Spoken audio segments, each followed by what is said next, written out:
Greetings, cricket fans, wherever you're joining us from on our live Facebook and YouTube ESPN Cricket Info platforms. That time of the week, it's Monday, and it's time to have a conversation on cricket. And it's for the first time in a few weeks now where I can actually look forward genuinely and talk about cricket, and how it'll be once things are resumed. Relaxations on lockdown in India and our parts of the world have triggered the conversation on what it'll be like now. What will our sport be like once we see our cricketers back onto the field? They're already back in training, as Mickey Arthur knows, who I'm delighted joins us on this edition of Open Mic. One of the world's most sought after coaches in Australia's dressing rooms, South Africa's, Pakistan, and now in Sri Lanka. So he's in our part of the world. So good evening, Mickey, and thanks for joining us. How are you doing? Absolute pleasure, and like always, good to be on ESPN Cricket Info. I read it every day, so to be on it's great. I'm doing fantastic, thank you. Colombo's opening up. We've had some training camps. Things are really good here, so it's almost back to normal for us. All right, so let's start with exactly that. I want all of you to send in your questions and comments to Mickey about what you might think is going to be a slight change in the way we watch cricket or see cricket once things resume. But I'm going to start with exactly what we covered on our site just a couple of weeks or so back, Mickey, when the Sri Lankan boys, your boys, were back in training, and the initial feedback was, and the main discussion right now is about the ban on the use of saliva for shining the ball and managing the condition of the ball. And your bowlers suggesting that that was a challenge because sweat was not as effective as saliva. How have things changed from 2 weeks back to today? Oh, look, we got all our bowlers, particularly back in the first sort of return to play program, because we needed, the bowlers are going to take a whole lot longer. So we got them back. We worked with them for 12 days. And it was interesting. There was a lot more emphasis on how we left the hotel. There was a lot more emphasis on wearing masks. There was a lot more emphasis on general cleanliness and hygiene, which was great, and I think that's going to be the new world for us, certainly around the cricket environment. We did have a discussion with our bowlers on saliva. I'm on that RCC cricket committee that was one of the guys that actually put together that document, and we just thought that was the best and easiest way to go. There's a whole host of very, very high caliber cricket personalities on that cricket committee, and we thought that was probably the least complicated way to go. Very well chaired by Anil Kumble, and we thought that was going to be the least complicated. But having chatted to our bowlers, they say obviously using sweat makes the ball a whole lot heavier, where saliva was the ideal one. So that's going to be a challenge. It'll be a challenge for a while, but I'm backing the bowlers to come through that fine. They'll work something out, no problem. Yeah, they're used to being at the raw end of the rules, and anyway having to find a way to come back. So anyway, I hope they don't have to work too hard. But I'm going to come back to that point on how this decision came about in the cricket committee and whatnot. But before that, I'm very curious to know, after these months when the players finally went back to the training grounds, like you said, there would be some form of mental anxiety of either handshakes or high fives or wearing masks. I'm trying to think of what the mood was like on the first day. Could you take me through that? Was it as easy for everyone to just throw the ball to each other? Or was there a bit of a phobia of sharing equipment and whatnot? What was that like when you got back onto the training field after the lockdown? Well, we were really briefed by the medical department. They briefed us incredibly well on what we could and what we couldn't do. We went into the hotel in a biosecure bubble, so we had one floor to ourselves. We ate. We had our own dining area, etc. We didn't mingle with anybody, and that was one of the keys. So in that way, because everybody was tested and everybody was negative, thankfully, it allowed us to once we got to the training venue and we got everything super cleaned and sanitized, we could get out and train as normal. We could throw balls to each other, we could catch balls, we could hit balls, we could train normally because the bubble had been cleansed, as it were, so there was no danger of anybody contracting anything. And I think that's going to be the new norm in all cricket teams for a while. But I can just say that it's very workable. Once you're in it and you're training and you're working away, it's almost like it used to be, So once you've taken all all the sort of the stuff that goes with it all, it's all very, very good and very, very easy to do. All right, let's take some questions that are coming in now on our Facebook and YouTube channels. I'll start with this one on Facebook, and it's from Malik Sohail Awan, and he wants to know cricket's future in the context of the pandemic, and do you think the new rules will ruin the careers of the bowlers who are already at the mercy of the batsmen? Now, we might laugh about it at the top, but the fact is, how hard do you think this actually is? Will it really hamper bowlers adversely? Look, I do think it's going to hamper bowlers, and talking to our bowlers, I think it will hamper them for a short period of time. I think the key, and I'm talking from a committee point of view now, the key for us, the first key was obviously getting cricket back on the go again, and that was the most important aspect. There's other ways you can aid the bowlers in terms of pitch preparation, leaving a little bit of extra glass off or making a turn, whatever the case might be. So you can do that. But the actual fundamental was getting cricket back to where it is. And obviously, once we get that vaccination, once the world gets back to normal, it'll all come back. You know, you'll have the saliva on the ball and everything. It then ultimately will be good again. All right, this is from Cricket Tales on our YouTube live, and he wants to know from you, Mickey, how are the international players keeping their fitness up during these times? So when you saw the boys back, were they all in good shape? Did you have one or two extra bellies or a couple of inches grown on anybody, or has everyone done well, at least in your Sri Lankan team? Surprisingly, no, we didn't. The guys presented themselves in exceptionally good shape. We spoke during the lockdown period, and the lockdown was very severe in Sri Lanka. The government did a hell of a good job in terms of curbing the pandemic, but for 2 months it was tough work. You couldn't leave home or anything like that. So you know, I couldn't leave the hotel I'm in. So it was tough for 2 months, but we're bearing the fruit of it now. But we gave the guys training programs based on what they had at their homes. And that ranged from a guy like Angelo Matthews with a fully fledged gym to a couple of our junior players that didn't have much. So our fitness trainers became quite creative in the programs they devised for the players. And it was very clear that all those players did it, because I was very impressed with how they presented. And I think that's going to be the same the world around. You know, I see all players coming back hungry, very, very keen to play again, and I'm pretty sure players will present in good physical condition. All right, now let me come back to how this law came about, or how this rule change was suggested, and the practicality of it, if it is actually enforceable. Michael Holding was one of the first to say on our side that he doesn't see how this is going to be regulated smoothly when cricket actually resumes. And his argument was that if you are playing in a biosecure environment where you're going to quarantine the players and the officials and test them, and once they're all negative, COVID negative, then you could just play cricket normally. Now, how is it going to be? How can you actually police this a non-saliva thing? What if the bowler's instinct is just to add a little saliva? What happens then? Do you just quickly change the ball? How do you see the practicality of this new rule, Mickey? No, the practicality is fairly simple, Ronak, and I don't think you know, we were very lenient to the bowlers because a lot of them have their own you know, they've got their own synchronies and they've got their own habits. You know, we see a guy like Lasith Malinga kiss the ball before he runs in and bowls.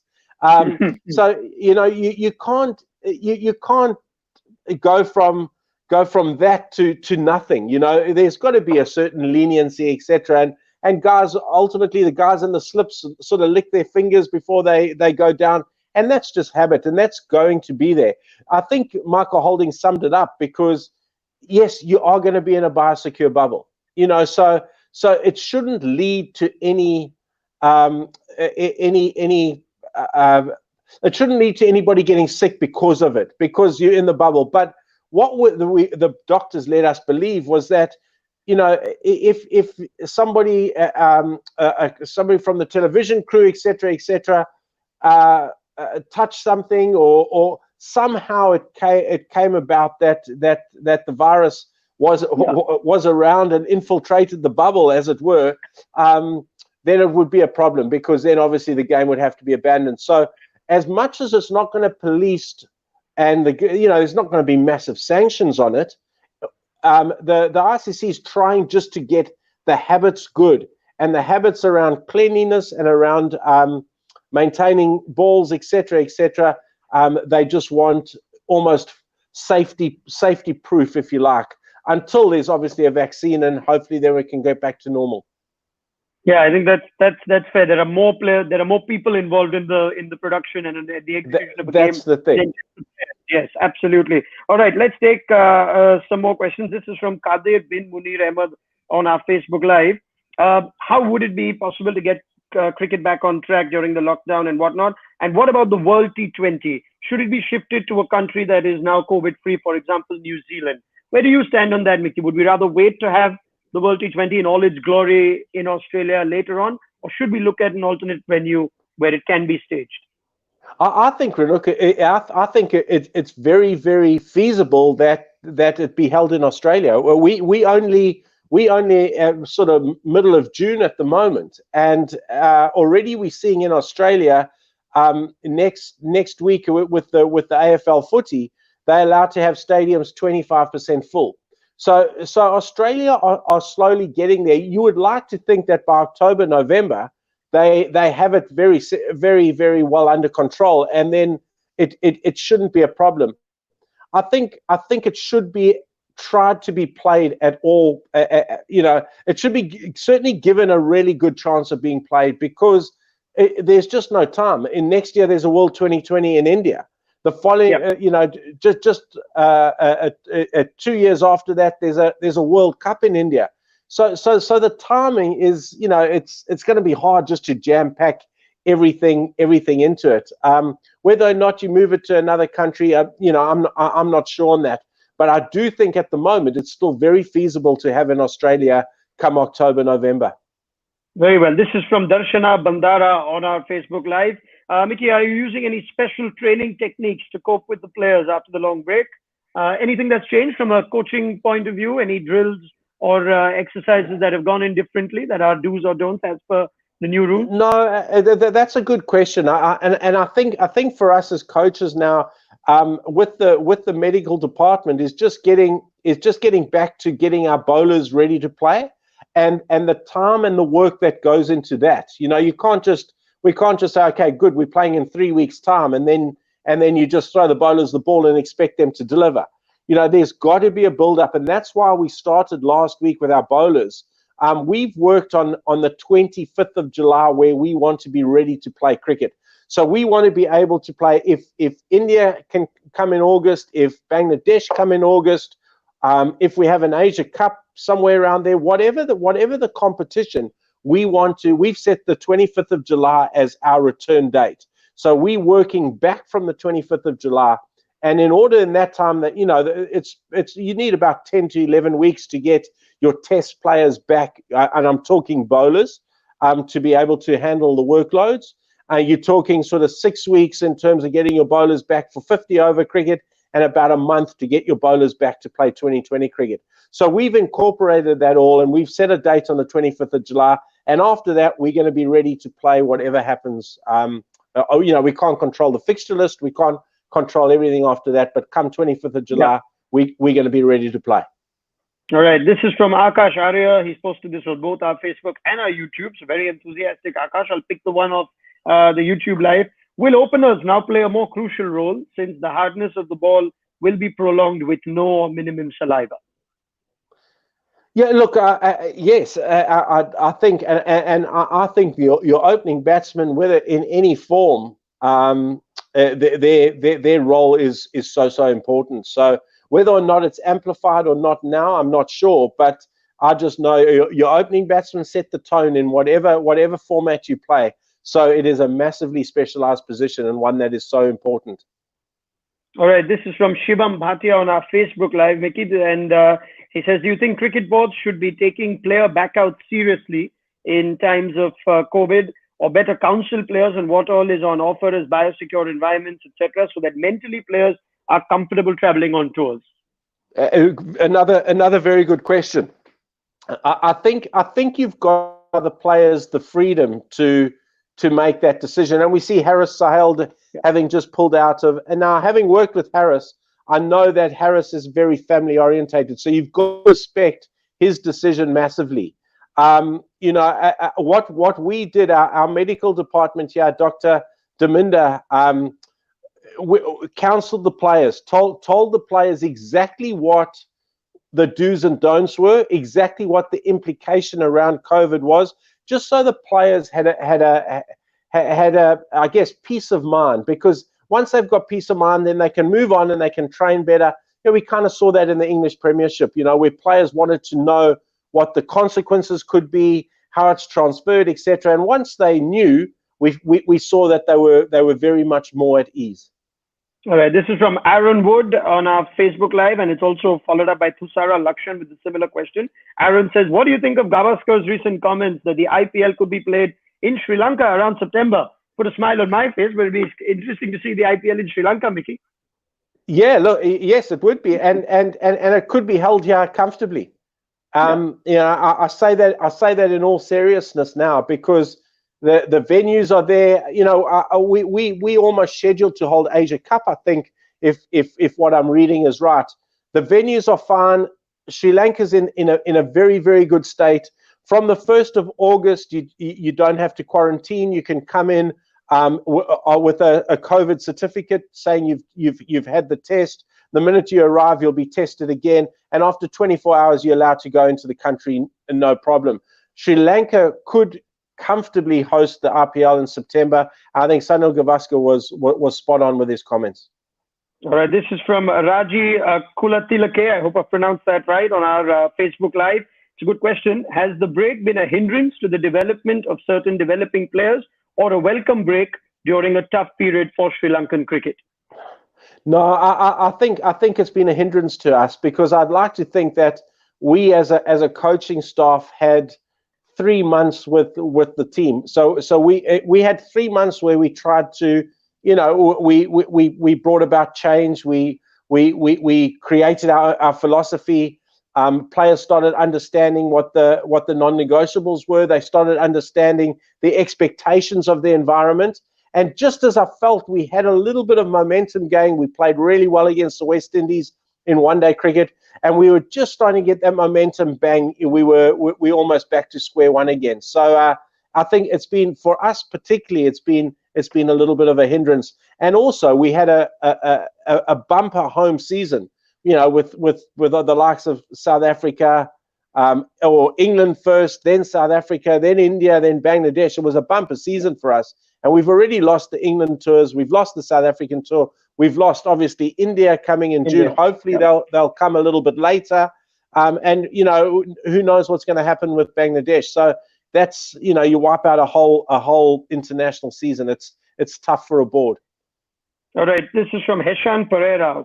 What about artificial substances to shine the ball? Now I'm going to take this with couple it with a few other questions. There was one that came in a little earlier, which was, would tampering be more tempted for the bowlers because they are going to struggle further now? Would they try and get desperate? Now, the cricket committee, which you're part of, Mickey, did think about this, and there was some talk of whether an artificial substance or a select few artificial substances could be used to manage the condition of the ball. Just take me through why eventually you decided that it should simply be sweat and not maybe one or two more substances, to just try and give the bowlers a little more. Well, the discussion, the discussion went around just that. Do we allow something? Don't we allow something? And it sort of is open to the floor. And there's some great cricket brains on that committee. Headed up by Anil Kumble. You've got the Sean Pollocks, the Roel Dravids, the Andrew Strausses, the Mahela Jayawardenas. Ranjan Madagalis, guys that have been around the circuit for a long period of time, and very good cricket minds. All obviously, and everybody on that committee threw in our 5 or 10 cents worth. The key to that decision, why, and I think we were all pretty unanimous on it, was the fact that, okay, so at the committee meeting just before the World Cup, we were talking about harsher penalties for illegal substances on balls. There's been the mint gate, there's Faf du Plessis, there's been you're not allowed to chew sweets, and Sri Lanka had a case in the West Indies, and we were asking for harsher penalties from the ICC. That was our recommendation at the last meeting. funny enough, at this meeting, we're discussing exactly what we asked for harsher penalties for last year. Yeah. Now, the key to that is, okay, so we allow an artificial substance, whatever that might be. But then when do you say, okay, no, you can't use that artificial substance anymore?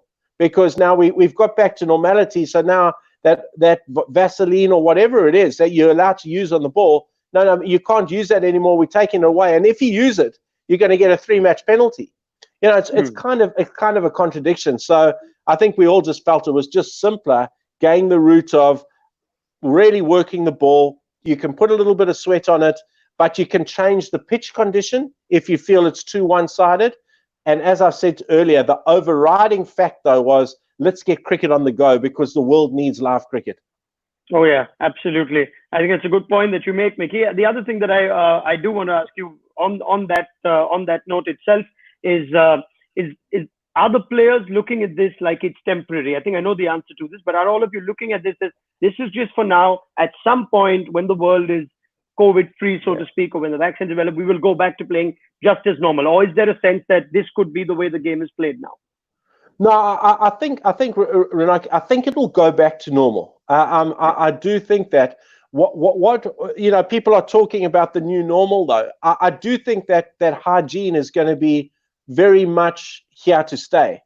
The washing of hands, the desanitization around change rooms, etc., etc. I think that will become the new normal. But I think once you get out there, you know, saliva will go on, and I think in 2 or 3 years' time, it's pretty much in terms of using saliva on the ball, shining the ball, buffing the ball up. I think that will all go back to normal. I do think, though, that there will be a greater emphasis, and that will be personally from everybody, a greater emphasis on hygiene. You know, how you celebrate a wicket. Do you jump on each other? Do you high five, etc., etc.? I think there will definitely be a general awareness towards that. Has Lapsit Malinga been spoken to about not kissing the ball? Not yet. Not yet. This is from Mir Furkan Ali on our Facebook Live. It's a good question again. Everyone's focused on international cricket, but what about domestic cricket? When is it going to start again? And is the ICC or are the boards issuing any guidelines in order to keep domestic cricket talent trained as well? What would be the impact on rules at the domestic level? Now, this is always a good question for Sri Lanka. There's a lot of analysis of the structure of domestic cricket there. And sometimes we always think, Mickey, are the rules that are put in place at the international level, can you replicate that at all levels? That's the challenge for cricket, you know, through the years. What do you make of that now on domestic cricket and how you see that sort of recovering after the COVID-19 season? Ronak, well, I can only talk from a Sri Lankan point of view at the moment, and we're looking to start domestic cricket in a month's time here, because it's viable to play, it's feasible, you can play it again, and I think that was one of the reasons you know, the ban on saliva came. So it's not so much for international cricket, because international cricket, as we've already discussed, you could be in a biosecure bubble. You're not going to be in that biosecure bubble at domestic cricket or junior cricket or league cricket down the line. So the ban on saliva had to come about because that's where the players are going to be more at risk. So you've got to be very, very careful around that. And again, the same principles around hygiene and desanitization will certainly apply down at domestic cricket, certainly for the time being. All right, this is one from Shivam Bhatia. What do you think, Mickey, about the pink ball and whether it becomes even more important now, as that is what we believe continuously swings under lights, and it doesn't need as much shining? Does day-night Test cricket assume greater importance now in the post-COVID world, Mickey? Very, very good question, and I agree. I think it does. I think it does. You know, because I mean, we saw that day-night Test at Eden Gardens. We've seen in Adelaide when the sun goes down, that the ball certainly swings. We saw it in Port Elizabeth in South Africa, the ball swinging a lot. So I do think that is one way of evening the playing fields, as it were. And I do think certainly for the time being, there'll be an emphasis on day-night Test cricket.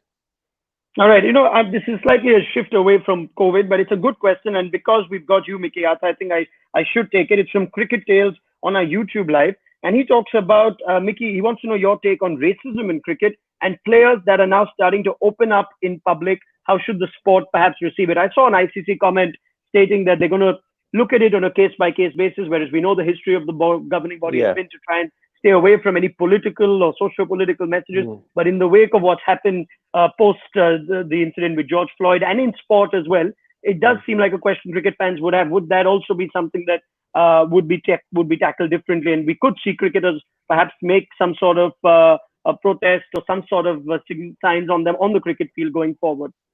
Look, I'm sure we will. I'm sure we will, Renak. And I've been following on Cricket Info, Darren Sammy's Yes. comments, etc.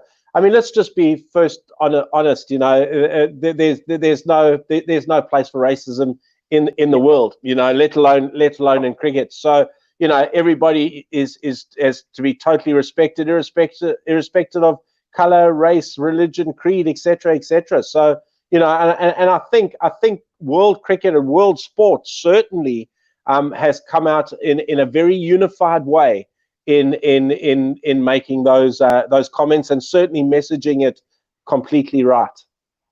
All right, let's go back to the conversation and continue putting them in. We just got a few more minutes with Mickey Arthur, and I'm really liking the questions coming on our Facebook and YouTube live.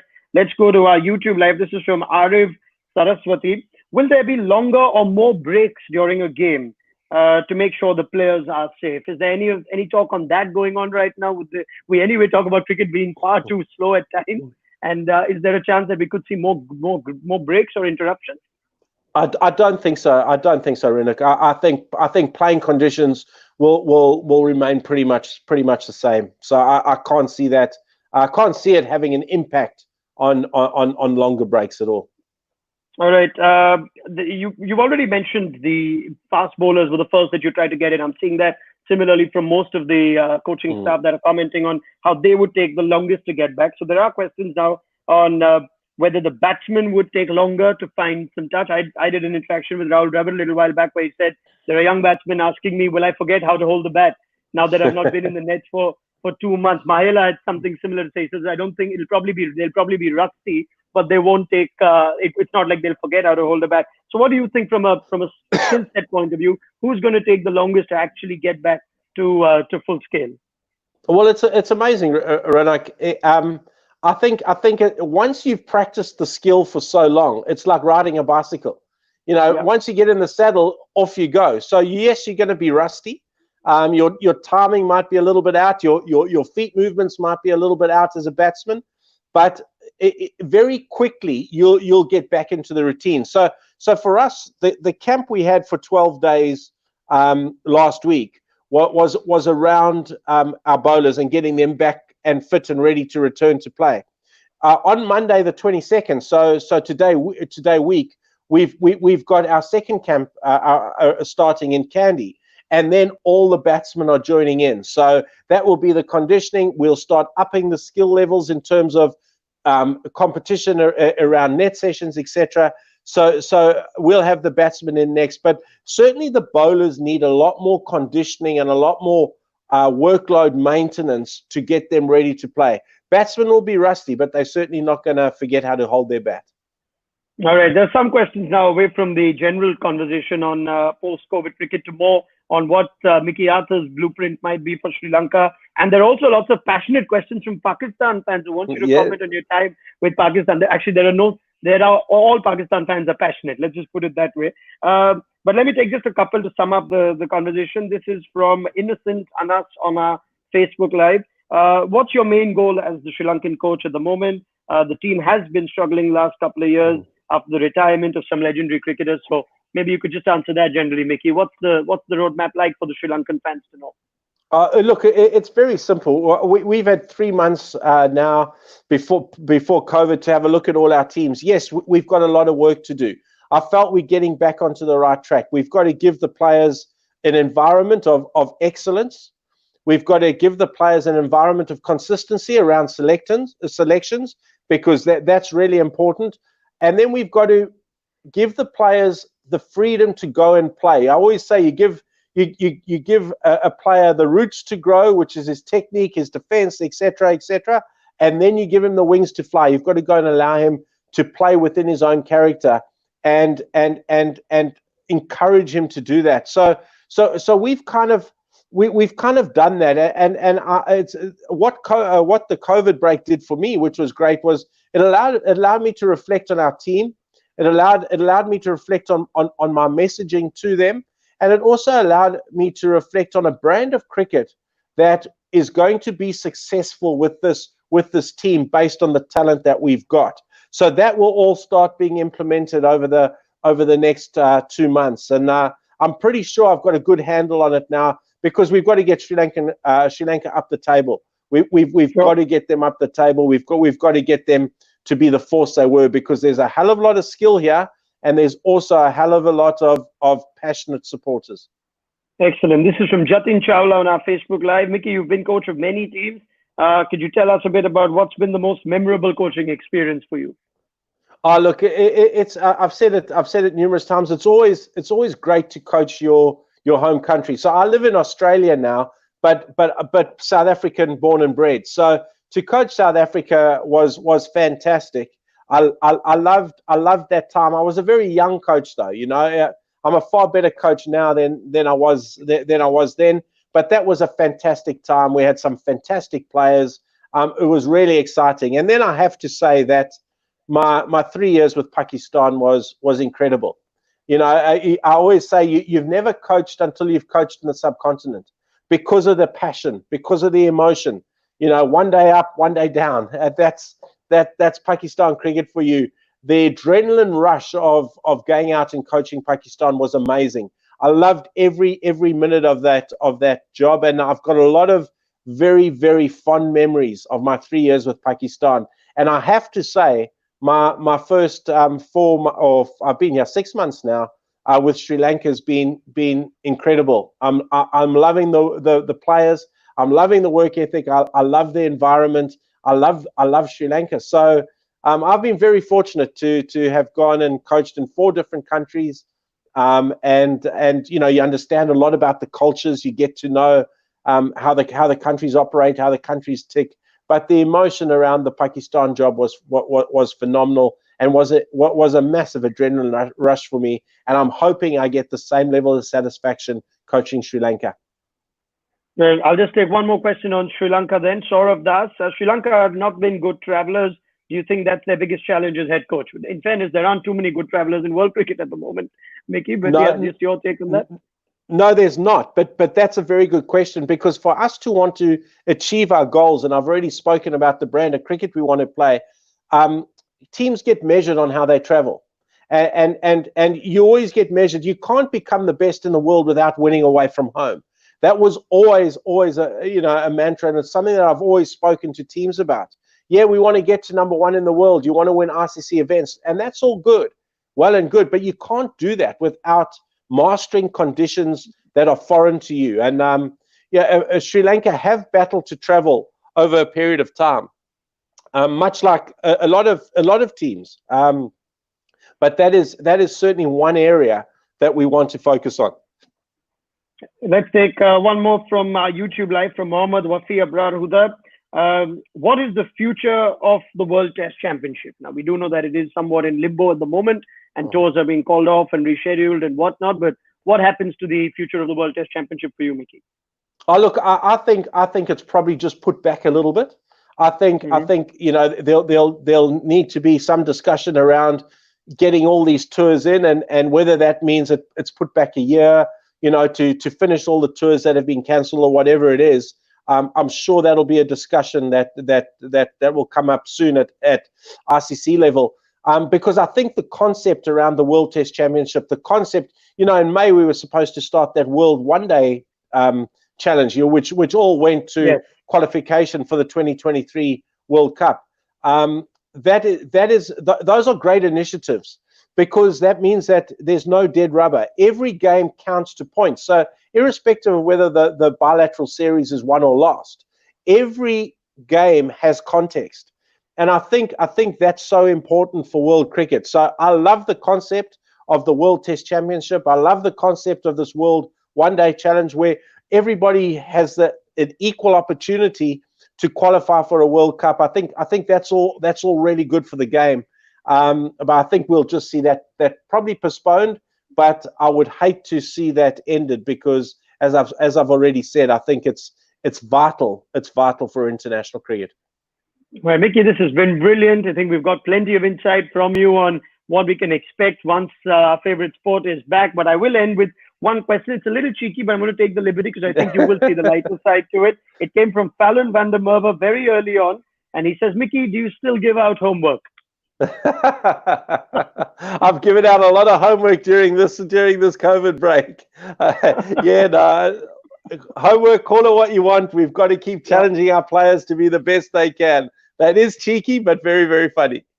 Yes, that's right. I thought you'd appreciate that. Mickey Arthur, it's been absolutely brilliant talking to you. All the very best with the Sri Lankan team, and I hope we get to see you and the players back onto the field in the sport that we love so much. Thanks for joining us, Mickey. I hope you enjoyed this interaction on Open Mic on ESPN Cricket Info. Been an absolute pleasure. Thank you, Ranuk, and the questions were really good. They were fantastic. So thank you everybody who's contributed. Been an absolute pleasure. Brilliant. That's Mickey said it for me. Thanks very much for joining us, guys. Mickey Arthur, Sri Lanka coach, joining us for this edition of Open Mic, and we'll be back with plenty more for you as we get closer and closer to cricket resuming. Till then, take care and stay safe, and take care of your families.